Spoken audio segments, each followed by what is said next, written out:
Hello, everyone, and welcome to tonight's EllieMD educational series. We're so excited to have you join us as we continue our mission to help people live longer, healthier lives. At EllieMD, we go beyond telehealth. We provide education, community, and innovative healthcare solutions to support your journey to wellness. Tonight, we're thrilled to welcome back Dr. Josiah Wagner.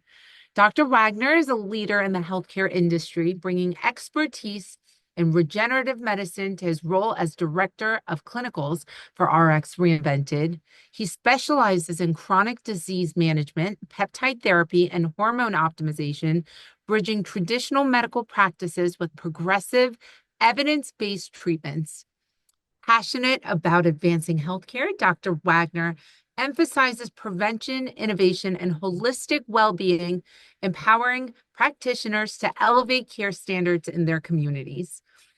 In addition to his leadership role, Dr. Wagner trains clinics nationwide, designing treatment protocols and guiding providers in managing complex patient cases.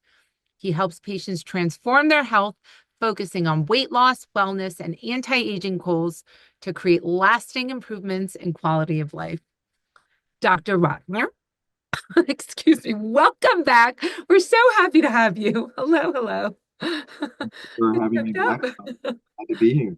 Oh, well, thank you for coming back. Maybe you could just start by telling us a little about how you got into this industry and why you do what you do, maybe a little about your background and your passion. Why are you passionate about peptides? Yeah. So there's a lot of different types of therapies out there. And for me, I was on my own health journey to helping to restore my own body. I was a competitive gymnast and had multiple injuries and have been through multiple different treatments. And for me, there's a lot of things that helped along the way, but when I discovered peptide therapy, those were some of the things that really moved the needle the most for me in terms of like my own well-being and health and wellness journey, as well as like they have such small or limited side effects when it comes to the use. So there's just so much potential, everything again from like weight loss to strengthening the immune system to helping the musculoskeletal system to helping the brain and even such as like concussion or TBI patients. There's really such a magnitude of ways that we can use these peptides that I just like fell in love with how we can treat so many different cases. And then of course like my own experience with restoring my own body. It's pretty amazing. And they just keep coming out with like more and more. So we're not limited to what we can treat because we keep figuring out more peptides within the body that we can help, all sorts of different cases. So it's a really cool medicine. And again, there's so little side effects. It's such a safe product when you truly understand the principles of how to use these. So again, like my passion now is not only, I experience my own healing, but I can help other people experience healing by sharing my own story and then also knowledge about these things as well too. Okay, this is a little off script, but I want to ask you, what peptides do you use and for what reasons? Can you share that with us? Um, The TMI, but share with us. well, I'm always using a variety of different ones because I mean, it's not only important to read the research, but you have to have that practical experience. So I'm always cycling through different ones. So because I live a very active lifestyle, my like stable stack that I'm constantly using is typically like the BPC 157, TB 500, and some sort of like growth hormone secretagogue, where that's like either like tesamorelin plus ipamorelin or like CJC plus ipamorelin. So those are like my stable stacks. Then I like to go into other immune boosting peptides or other like mitochondria optimizing peptides as well too. But pretty much like those four that I mentioned are what I'm using all the time. Oh, I love it. Okay. So for people who are tuning in for the very first time, they're not familiar with peptides, they don't know what it is. Maybe you could give us a little background on what peptides are and then what role they play in the system and the body. Yeah. So just some basic understanding. So peptides are small chains of amino acids, typically like, so amino acids are, they're linked together through peptide bonds. And depending on the number, it makes it either a larger or smaller molecule. So peptides themselves are like 50 chains of amino acids linked together by those peptide bonds. If it's more than 50, it's considered a protein. And at that point, it's not easy to rearrange to affect these receptors within the body. And again, what's nice with the peptides is these are naturally occurring molecules within your body that your body knows what to do with. So, in terms of peptide therapy versus traditional medicine, when you go into a medical doctor's office and you're given a script for like a medication, that medication is built in a way to kind of hack your biological system, meaning that it's trying to either suppress a pathway, block a pathway artificially. And then what happens is your body tries to overcome that resistance. And so then you typically need like higher and higher doses, or what happens is you start to produce different side effects from that medication, and then you have to be put on another medication to manage that side effect, and then to manage that side effect, and then to manage that side effect. With peptide therapy, again, these are naturally occurring molecules within your body. It taps into your own body's ability to heal, which again, a lot of times Western medicine doesn't believe in your body's ability to heal. If you're given a diagnosis, it's pretty much you're living with that for the rest of your life, whether it's like type 2 diabetes or all these types of nocises. It's like, up, oh, your body's faulty, it's broken. We just have to manage your symptoms with these medications. With peptides, we're able to take a lot of these conditions and reverse them because we're increasing the efficiency of the cell and we're reminding your body how to naturally heal itself, because the real healing just comes from the body. These peptides just remind the body how it can heal itself. Mm. So now, in your experience, which types of peptides have shown the most promise in promoting recovery and enhancing energy levels? Yeah. So, in terms of recovery, again, it comes down to the main stack that I talked about that I pretty much stay on. Everyone knows if you look up peptides for recovery, you're going to see the term the Wolverine stack, because that's referring to Wolverine from X-Men. And his power was he could regenerate. And the two best peptides for the body's ability to regenerate is the BPC 157 plus the TB 500.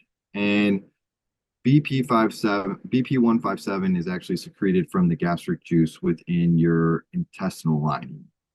And then they've synthesized that and they've been able to use that for one, helping muscles, ligaments, tendons, and joints. It helps protect, your organ system. So there's so many things that can help in terms of like inflammation. It's great for decreasing inflammation.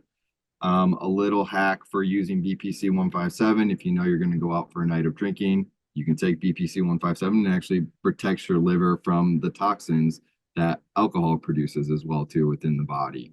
So it has a very powerful effect, but we want to look at these peptides in terms of synergy with affecting the whole system. So that's where you can add TB500. Now, this is one that's actually produced from the thymus gland that helps to regulate your immune system as well as helps heal with the connective tissue of the body. And when you combine those two together, they're used actually in neurological cases to where we can help with concussion and TBI patients as well too. So it's a very powerful peptide. Where you use that stack, it can help with shoulder injuries, elbow injuries, ankle, knee injuries, anyone with like gut issues as well too, as well as neurological. So it's such a powerful, versatile stack. And again, that's really the beauty of peptides, is we're affecting full systems. So that's why we can get a patient that comes in with a variety of different cases, use these peptides at lower doses, and we can feel confident that we can get, positive outcomes with little to no side effects. I personally have not seen like one negative side effect using the BPC 157 and the TB 500 with patients.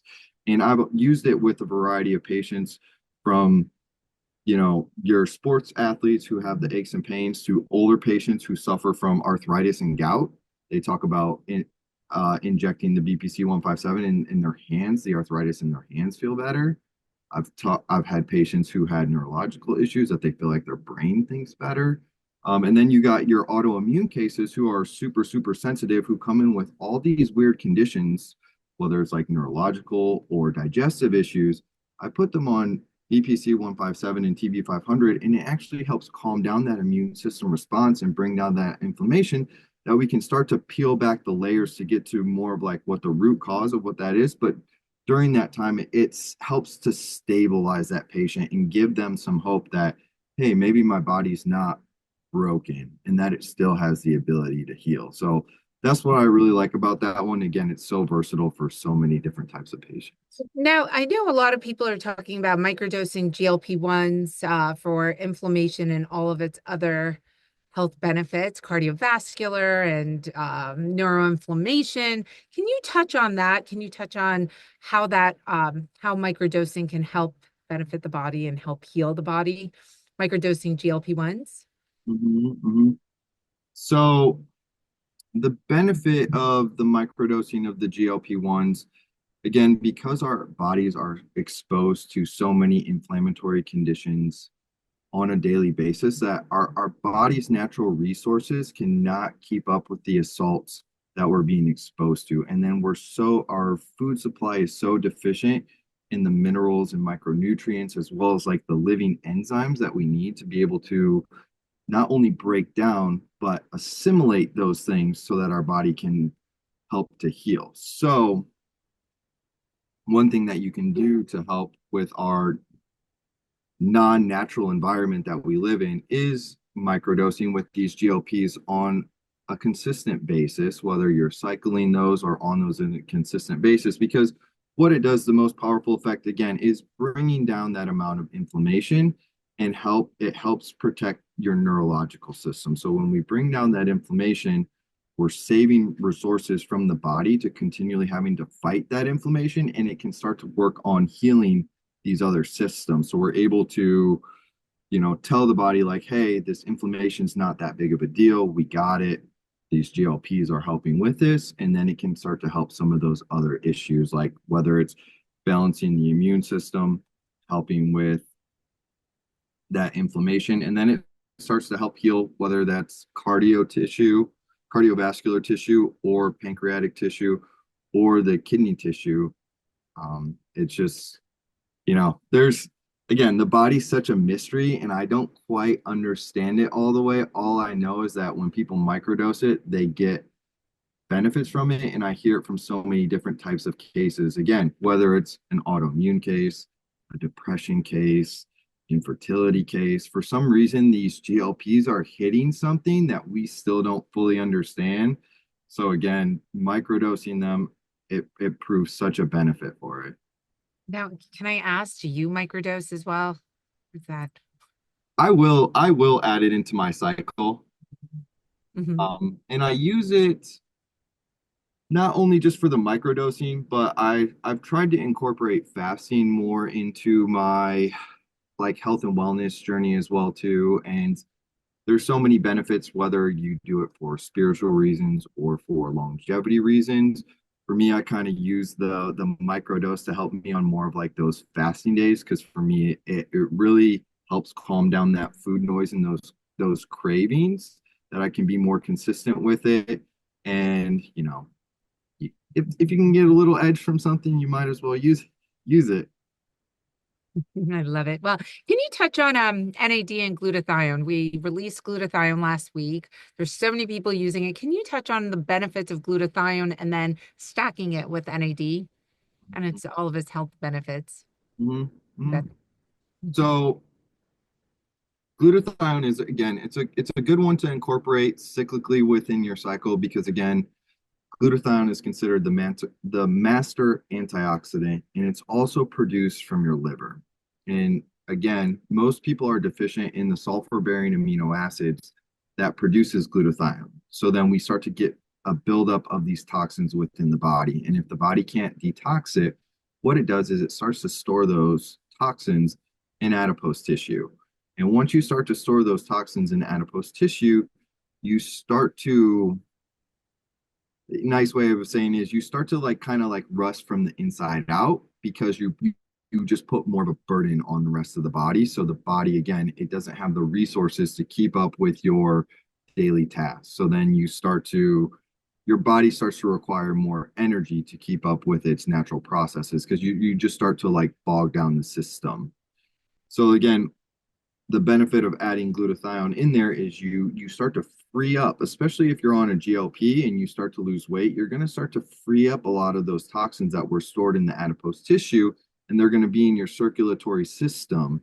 But again, if you don't have those sulfur bearing amino acids, your body's just going to be like, oh, we just got to put it back into new tissue. And we got to put up into new tissue. And this is where people start to develop arthritis or gout or different types of joint pain because those toxins are in the body.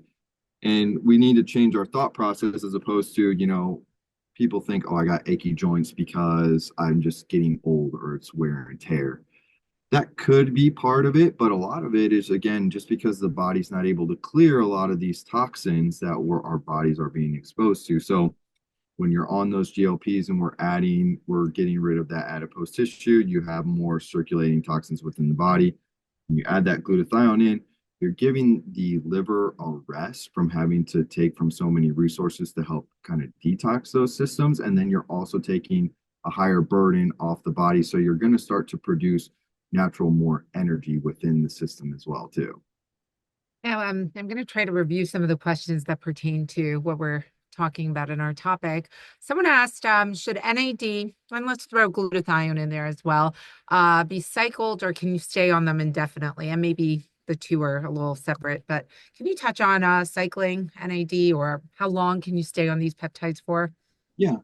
Again, how long you're going to be on it is typically like patient specific and is if it's a chronic issue or an acute issue.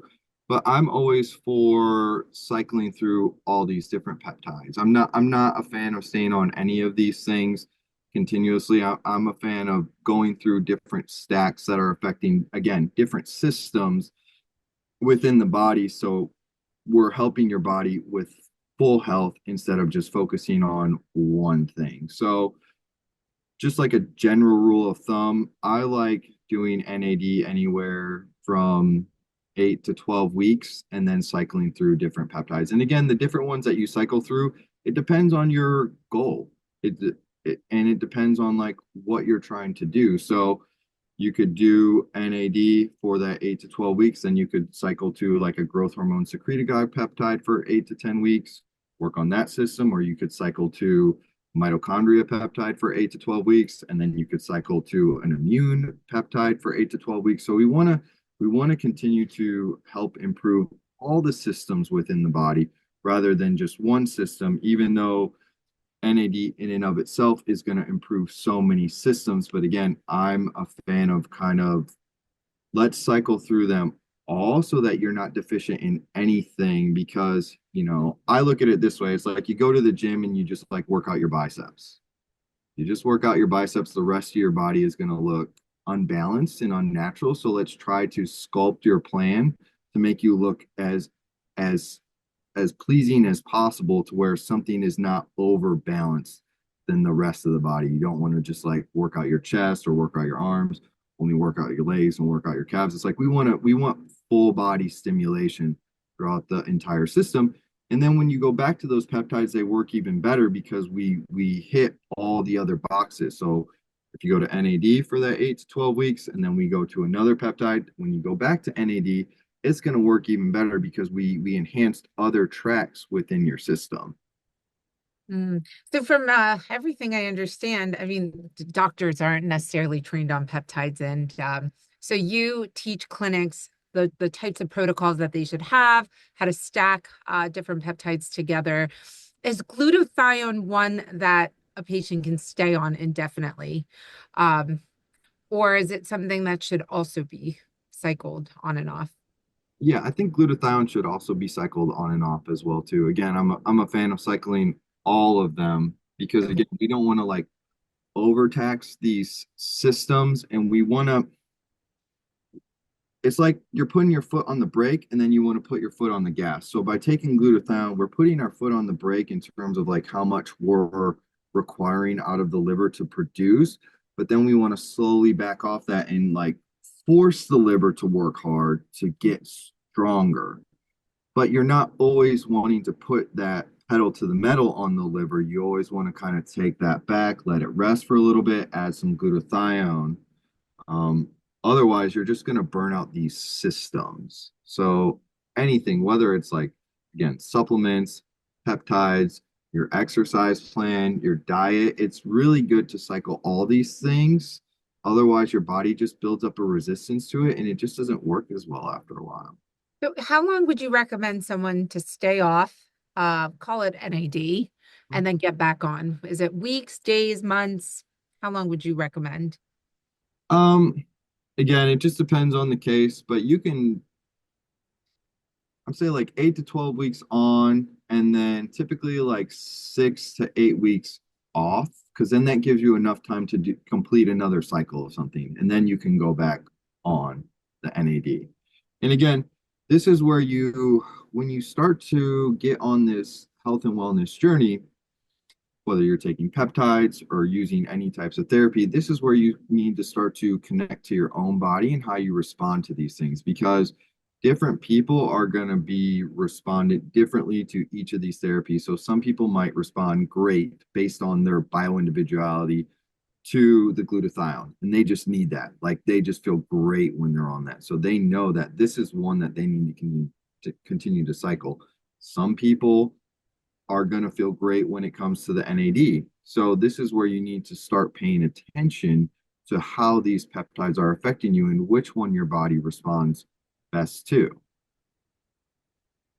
It's very much about listening to your body and following what And it that's needs. what's nice about taking the break too, because then it gives you some time to process how that last cycle was affecting you and how this one was affecting you. So it gives you contrast and it's going to give you data because it doesn't matter how well these clinics or physicians are trained, they don't live in your body. And you know your body more than anyone because you live in it all the time. We can provide you information and suggestions of what well, but I'm going to be honest, half these clinics that I talk to, they don't even use the peptides themselves. And that's hard to talk about too, because all they do is know about from reading about it. They don't know a lot of the nuances from their own personal transformation. So they're actually very disconnected from their own body. So there's a lot of nuances that you want to pay attention to what's going on with your body and how you're responding to these things and which ones that you respond best to. And because again, there's so many peptides out there and it can almost be like paralysis by analysis, like which one do I go to next? Which one do I do that? How is this one going to affect me? It's like, no, let's create a cycle where we cycle you through maybe like 3 or 4 peptides. You get a sense of how those make you feel, which ones you respond best to. And then you can, as you're getting more into like the maintenance, then you can more pick the ones that favor best with your body. Same thing with food. We all have different dietary choices as well, too. For me, my own body, I love eating red meat. I just feel better. I don't like eating chicken. I'll eat it because I like to cycle things, but I just feel better specifically off of red meat. And I know it's different for everyone else too. Some people are like, no, I hate red meat. I love chicken. Like, I don't understand how you can, but understanding that everyone is different, that's very important. Mhm. Well, I mean, even with the GLP-1s, we have patients that lose tremendous weight on the minimum dose, and others have to, titrate up to the maximum dose. So I think your advice of this is very much a personalized journey, and you have to listen to your body and see what your body needs is great advice. Um, Now, I want to touch on gut dysbiosis. You touch on that quite often. You talk about that. Can you tell us how peptides generally affect our gut microbiome and maybe specifically GLP-1s, how they balance the gut microbiome and also how they affect it? And where does the gut play in? What role does the gut play in all of this? Oh man, I don't think And it, that was a lot. That was like four yeah. questions in one. Talk about the gut and peptides. Yeah, I mean, your gut health is so important to the whole rest of your system because again, your gut is considered your second brain. That's where all the digestion takes place for the assimilation for the rest of the body. So that's where you're going to get the rest of the nutrients. If your gut lining is not healthy, and we're getting what's called as like leaky gut, where food particles are passing through that membrane, then the body starts to see those particles as a foreign invader. And then what happens is you get this hyperimmune response. And so then your immune system alarm starts to go off. and then that increases inflammation within the body, and then a whole host of processes within the body start to go off where people get like histamine responses, um, and the body starts to attack itself because it sees those things as foreign invaders. So like gut health is like number one in terms of preventing a lot of these unnecessary conditions that are taking place. And again, this will lead to, like you said, the gut dysbiosis. And what is gut dysbiosis? Gut dysbiosis is that delicate balance between good and bad bacteria within our system. So we always have a level of, again, quote unquote, bad bacteria. And what happens is that bad bacteria starts to overtake the quote unquote good bacteria within our system, and it creates a disbalance. And we got to understand that these microbes in our system, they release waste products. So if you have more of the bad bacteria, they're releasing waste products within your system, creating a burden over your system, and you're not getting the beneficials from the quote unquote good bacteria, which again leads to more inflammation and chronic disease. So with the peptides, especially the GLPs, again, what that does is that helps calm down that inflammation within the gastrointestinal tract, one directly, and then also two indirectly, because it's, just being honest, we overeat. And when you overeat, because of the hyperpalatable food within our system, that causes immense distress on your system. And then that leads to more feeding of the bad bacteria to help kind of deal with our just poor habits. So when we add the GLPs and it calms down that food noise and increases satiety, we're not overeating, which is just huge. So then we're not actually feeding that bad bacteria, and we're giving the good bacteria a chance to start to multiply, because you're actually starving that bad bacteria and helping to restore the gut. Now, in terms of other advanced peptides we can use to help with that, I mean, BPC is a classic one for gut, KPV, and then LL37. Those ones specifically will target those quote unquote, again, bad bacteria within your system to get, again, bring those more within balance and allow the good bacteria to proliferate within your system and restore that balance. Thank you for touching on that. Since we're on the topic of the gut and GLP-1s, I'm going to ask you this question, and I think a lot of people want to know this. There's a lot of famous families and a lot of companies out there advertising nature's Ozempic, these supplement form of GLP-1s that help your body's natural production of GLP. Can you talk to us about these supplements? Are they real? Are they fact? Should we take them to Real work? supplements, they exist. Do they work? Short answer is no, and I'll explain why they don't work. So yes, your body does have a natural production of GLP within the system, and there's some theories that, are we GLP-1 deficient? Is that why we're having these effects of overweight? So do we need to just take like an oral supplement to increase our own body's natural production of GLP? And like that sounds great, but what does that actually mean? So yes, your body does produce natural amounts of GLP-1 within the system. The problem is that is broken down by an enzyme called DPP4. And it's actually broken down pretty rapidly, that it only exists within the system for about 2 minutes. And because it exists within the system for about 2 minutes, only about 10% of that gets into circulation through in your system. And then also too, it doesn't cross the blood-brain barrier like these GLPs do. So with the synthetic forms of the GLPs that we have, whether it's like semaglutide or tirzepatide, the half-life is a lot longer, so it's in your system, so it's not broken down within 10 minutes. So you have that longer lasting effect of the GLP. Because you have that longer lasting effect, we get more within circulation. Because we get more in circulation, that's going to cross the blood-brain barrier. And again, why is that important with crossing the blood-brain barrier? Because again, that's going to help down with that food noise. So with taking the supplement, as much as I would love to say like that's real, we can do that, that's going to fix everything, it's not going to cause down the food noise, and it's not going to cause as much as the satiety effect and the appetite suppression, as well as it's not going to have some of these other powerful effects, such as the regeneration of like muscle tissue, cardiovascular tissue, and these strong anti-inflammatory effects on the gut. So short answer, no, they don't work. Okay, don't waste your money. Right. So yes, no, All right, awesome. Well, thank you. Thank you it's for more sharing. of it's more of just like they're just playing on the words that people know because they're just tagging it with this GLP because they're like, oh, everyone knows this term GLP. GLP, you lose weight. GLP equals lost weight.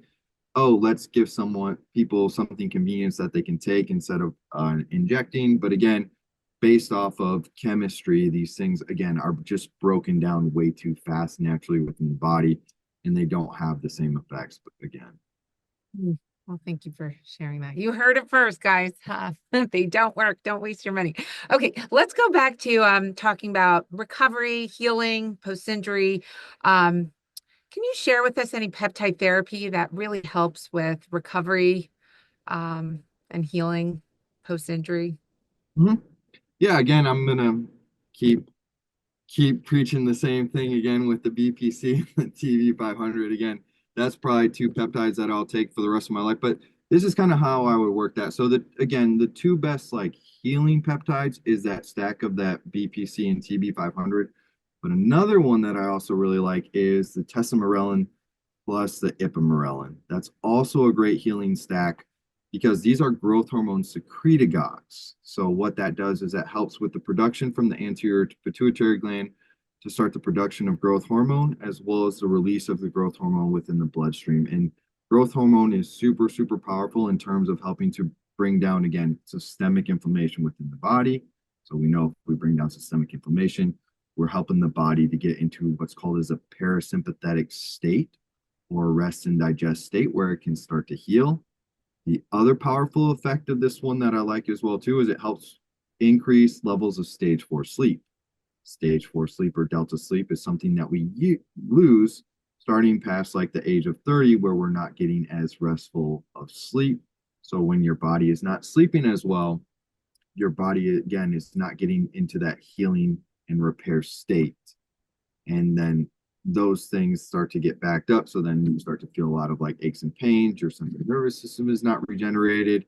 And so that's a great stack that I like to go back and forth between is the BPC and the Tessa and ipamorelin. Another thing that the Wait, sorry, sorry to interject. So we don't offer tesamorelin or ipamorelin. We do offer samorelin here at EllieMD. Can you touch on samorelin if it has similar health benefits and effects? yeah, so the testosterone it falls under a category of what's called as a GHRH, and there's three of them that fall under that same category. So Cimarelin is one that falls; it's a GHRH. CJC 1295 is a GHRH, and Tesamorelin is a GHRH as well too. So Cimarelin is going to have the same effect. It's not as strong as the Tesamorelin, but all you do is have to.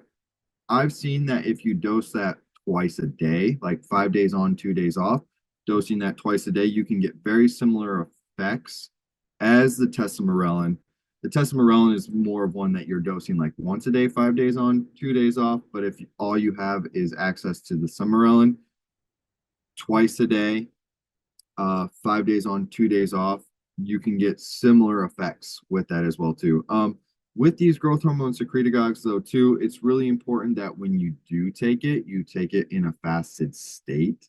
Because if you're not in a fasted state, your body's not going to release that growth hormone. So I typically recommend 2 hours after your last meal before bed, because again, we're going to get that increase in growth hormone at night. That's when you get the most powerful release because your growth hormone system works on a pulsatory system. So what that means is you get pulses of growth hormone throughout the day. Powerful one at night, typically between 10:30 and 12 at night. So when you take that at night, it's going to help improve that pulse at night as well as increase that levels of deep of stage 4 sleep. And then the second dose I recommend first thing in the morning, 30 minutes before food, because then you're going to get another powerful dose in the morning and you can get really great results with that as well too. And what else does samorelin help with? Besides fat burning, better sleep, muscle building. So do I still have to go to the gym if I take samorelin? A silly question, but I want to know. Love to go to the gym. It's a similar thing that people think. If I start taking testosterone and all these steroids, do I not have to go to the gym and I'm going to look like Arnold Schwarzenegger? It's like, well, you still got to go to the gym and put in the work because you still have to send that signal to the body. But the thing is that signal is now amplified, so you don't have to kill yourself as much in the gym because you have more of that growth hormone release throughout the body, so you can cut back on how much you need to go, but you can, and also the intensity, but you still need to have that signal sent to the body so that it knows what to do with these things. Okay. All right. Well, thank you for that. Um, so now let's shift gears and talk about inflammaging. It's a term that we hear over and over. Can you talk to us about how chronic inflammation contributes to the aging process and what peptides can help us with inflammation in our bodies? So, inflammaging is again basically where our bodies have run away with chronic inflammation.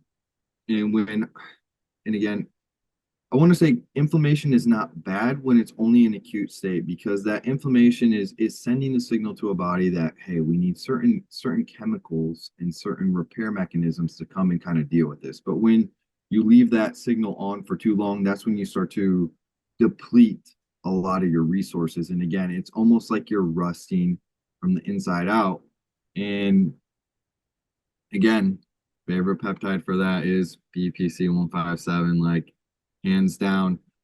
But again, all the peptides that you're going to use for this can definitely help with the inflammaging process. Again, whether it's NAD, whether it's glutathione, whether it's BPC 157, whether it's the Samoralin, whether it's these GLPs, they're all going to affect a different pathway within the inflammation process. So there's just not like one pathway. That's why, again, we want to cycle through these because we're emptying out your inflammation from different doorways. So it's like we're helping that bucket to empty out faster each time we go through that process, rotating through the GLPs, the growth hormone secretagogue, the BPC, the glutathione, the NAD, they're all going to help someone's level of that inflammaging because our bodies start to store these stress in different areas. Some people store it, they hold more of their stress in their shoulders. Some people feel it in their liver. Some people feel it in their calf. Some people feel it in,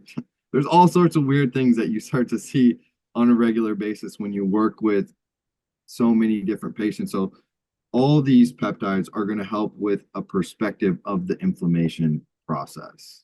Mm, I love epithalon's another one. I don't know how epithalon. It helps with telomere attrition, and as the telomeres shorten, it causes a lot of cellular senescence, inflammation. So, um, there's so many great peptides like you're suggesting that help with different systems and processes and Well, reducing. yeah, again, the epitalon one by itself, it helps with, again, the telomerase length. And we've seen that the length of your telomeres, as those shorten as we age, that is a predictor of longevity. And what epitalon does is it increases the telomere length within the system. So this is a great one that you only have to cycle really only twice a year, and it's a really short cycle too. You only have to do it for about 10 days. And it's one of my favorite ones that I also cycle through too, because I mean, those 10 days that I'm on that, my sleep is just like incredible. Like it's just like so deep. And yeah, I really love that one a lot. It just for me, it just really helps reset my nervous system. And it's not one that you're gonna like quote unquote feel, but the evidence behind it is so great and so positive that I know that this peptide is working in my body, and you know, it's definitely worth doing it. Most people can feel a profound difference. Yeah, I just love peptide. I feel like we're all at the right place at the right time when it comes to peptide therapy. It's like the new frontier or the next frontier. There's nothing new about it, but it's the next frontier of holistic medicine. And I just wish more doctors could educate themselves on these therapies. But you guys are here, you're listening to it. So thank you for sharing your knowledge and your information. I do want to ask about some common misconceptions people have about peptide therapy. Can you share that with us? What are some of your common misconceptions that you've heard? I don't know that it causes cancer. It causes overgrowth of cancer cells potentially. I don't know if you guys have heard other things. Please drop it in the comments. We'd love to hear about it. But yeah, let's talk about that. Its connection to production of cancer. That's something that's in the media, or how GLPs make people go blind. I mean, I'm hearing that Ozempic face, Ozempic butt. I'm hearing a lot of that. If you guys have heard of other ones, drop it in the comments. But what are some misconceptions around peptides? Let's start with the cancer, because I'm hearing two sides. One, it helps with cancer, and the other side's no, it causes it. So Yeah, again, we have to, it goes back to what I talked to earlier, is the difference between Western medicine and the concepts and the understanding that they have in traditional medicine versus like what peptide therapy has to offer. Again, Western medicine, a pill for every ill. We're trying to suppress symptoms. We're suppressing pathways. A lot of these things have a magnitude of side effects.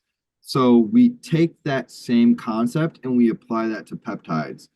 Oh, this is just like Western medicine. So it's going to have these magnitudes of side effects in terms of whatever, whether you say like, again, blindness, cancer, yada, yada, doesn't really matter. But again, it goes back to what I said earlier is peptides work with the intelligence of the body.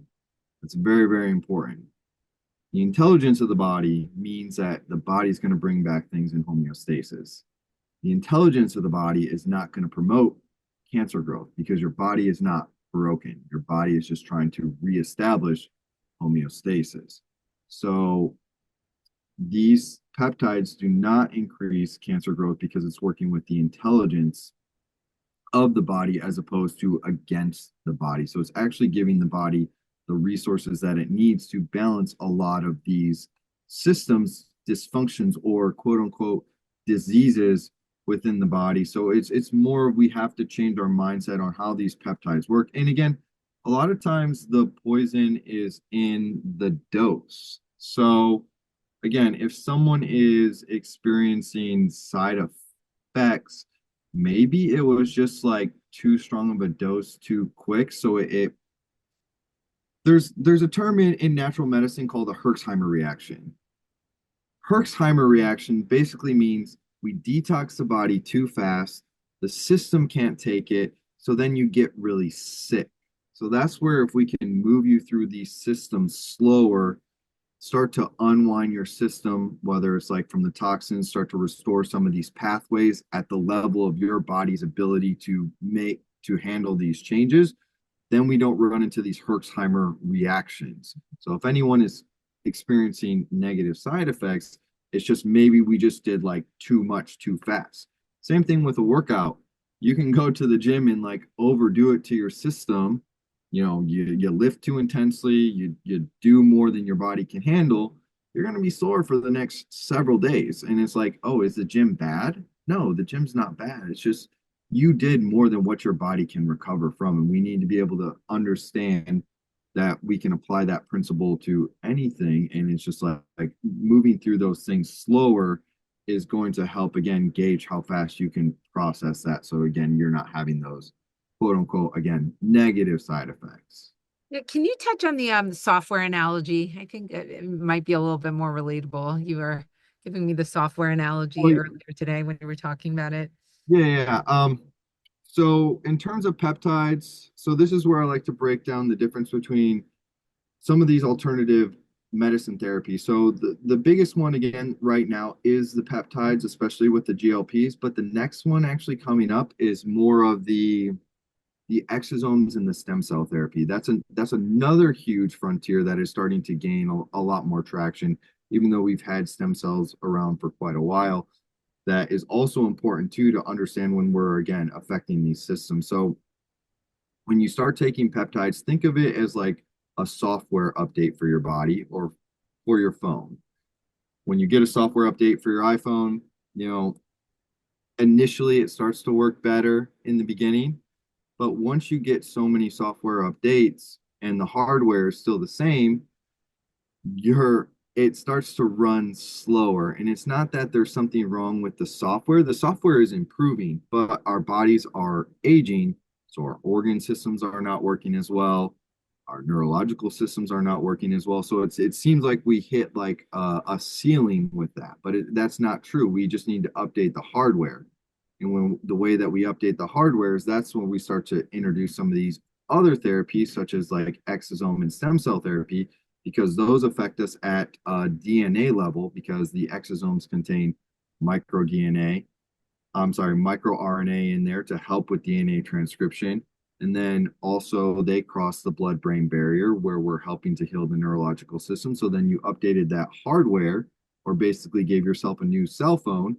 And then we can continue to update that software. Because again, we can't stop the aging process, but we can definitely slow it down and we can improve how our bodies feel as we age. So now going to peptide therapy, um, how soon can people expect to see results? I guess that question means That's that's a loaded question too, because it's a again, lot. yeah, On my question list. So, how soon can we expect to see results, or is it working even if we don't feel the effects of it? Like you mentioned, epithalon, it's working. You might not feel it, but it's working on a cellular level. It's working on your telomeres, and so, what do you say to people who think that it's not working? I just tell them Rome wasn't built in a day. You know, your body might just respond a little bit slower, or it's not responding in the way that you think it is, or the dose could just be too low, and we just have to increase the dose a little bit with some of these peptides, or even increase the frequency. Because I've had some people respond within a day, I've had people respond within 5 days. I had a guy call me last week who he experienced chronic hip pain as well as brain fog on a day-to-day basis, and I put him on a stack of peptides. He called me and I was like, oh great, he's calling me to tell me it's not working. And this was 5 days later. He's like, I don't know what you did to me, but I haven't had any pain in several days since then. I was like, oh, okay, he's a hyper responder. So again, some people are going to respond like instantly, and some people, again, because we're giving the body building blocks to help with the dysfunction within the system, you got to really give it time to kind of reestablish homeostasis. So some people it could take 4 weeks, but I would say, within a period of 4 to 6 weeks, you are going to experience something. It's Mm. pretty safe in rare cases, 8 to 12 weeks. But again, because we are injecting these things sub-Q or IM, passes right into the system and it goes right to the cell to send a signal, because we are affecting the body at a cellular level and we're increasing that cellular efficiency, as opposed to where you're taking a supplement, your body has to break it down, assimilate it, start to use those micronutrients. We're able to affect systems like almost instantly with the peptides and the stem cells and exosome therapy. So changes can happen pretty fast, but again, sometimes they don't, and you get that 1 or 2% of patients that it does take a little bit longer, but it is still working, because fundamentally, even though biochemically we are different, we are still made of the same stuff. Mhm, mhm. Talking about the IM and sub-Q, someone asked, what's the difference between taking peptides orally versus injections, specifically the GLP-1s? Are they as effective? I mean, a lot of times you do want to pass the GI, but maybe touch on that. Do they work as Yes. well? So again, short answer, oral and for the most time, even nasal are just not going to be absorbed as well. You're not going to get a high enough concentration to get an effect within the body. The sub-Q are just shown to work that much better within the system and to have that much more of a stronger effect, that you don't have to take as much of a dose. Because again,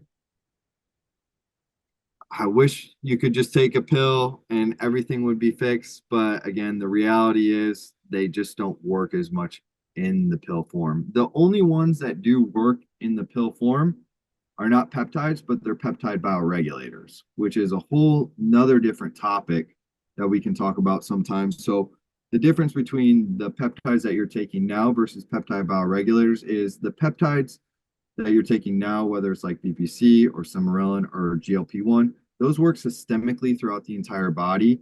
The peptide bioregulators, they are tissue specific, meaning we can target the cardiovascular tissue, we can target the stomach, we can target the pineal gland, we can target the thalamus, the liver, the kidneys. And these ones, again, are very, very powerful therapies that, again, help reduce the aging of those organs as well, too. But those are the only ones that I've seen that work actually orally within the system. Mm. I want to get some of these questions answered. And sorry, I know we're running out of time, but Heather asked if there was a system created to increase GLP-1 in your body, nutritional, and if people are indeed losing weight, what do you suggest would be making that happen? Do you think it's a stimulant or causing adrenal fatigue? Mhm.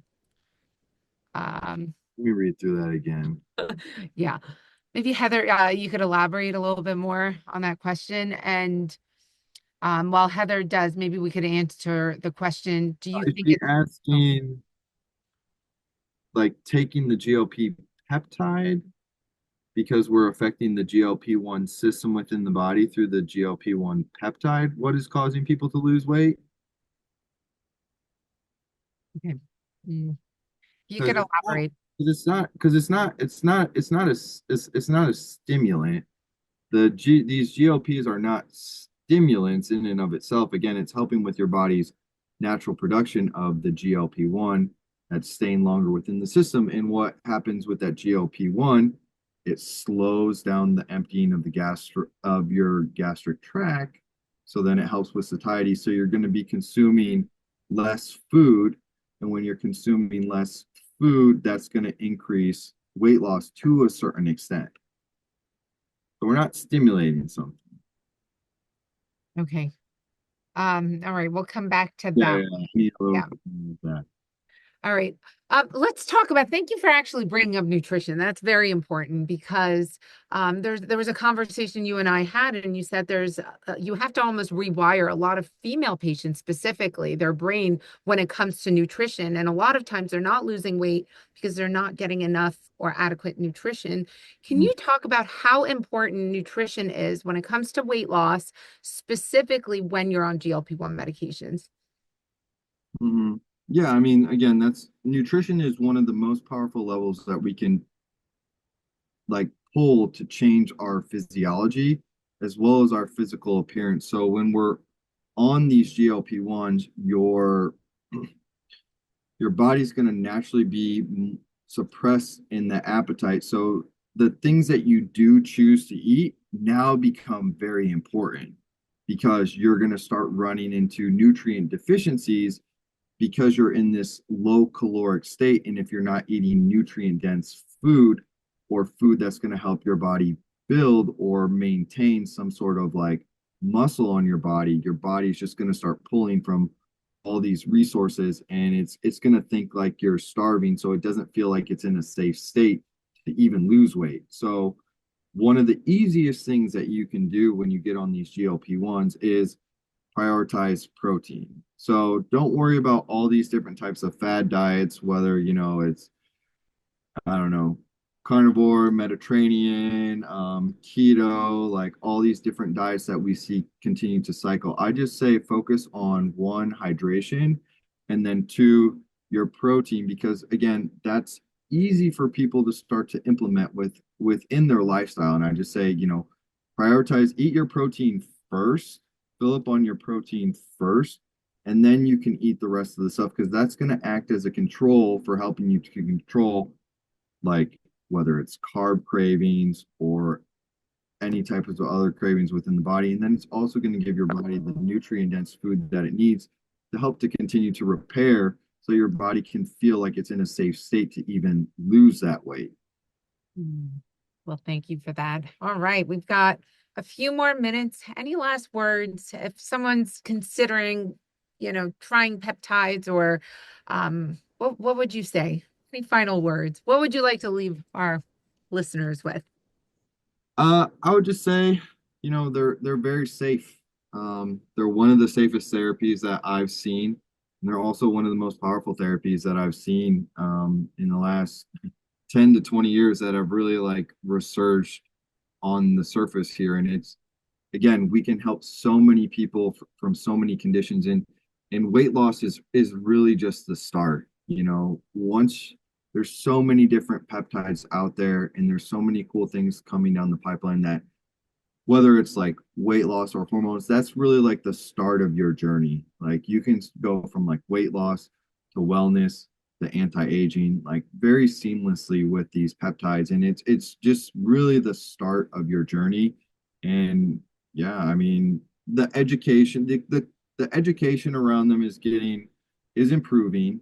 It still has a long way to go. But again, these are some of the ways that you can really start to take control of your own life and your own health and really like put it into your own hands again where you feel empowered because your body just gets stronger through these things because again we're dealing with root cause issues and we're increasing not only the longevity of your life but the overall quality of your life. You're feeling less stress, you're improving sleep, you're not having all these food cravings, you start to feel like you start to take back control of your life. And it adds so much hope. And when you experience that through peptide therapy, you share that with other people, and that really helps like this message to grow. Well, thank you, Dr. Wagner, for coming back. We love having you here. This is an awesome, awesome episode. Thank you so much for all your insight, your knowledge, the information that you shared. And I hope you guys enjoyed tonight's session. Join us next week for another series of our educational weekly chat here at EllieMD. Thank you all so much. Have a wonderful night. Good night, everyone.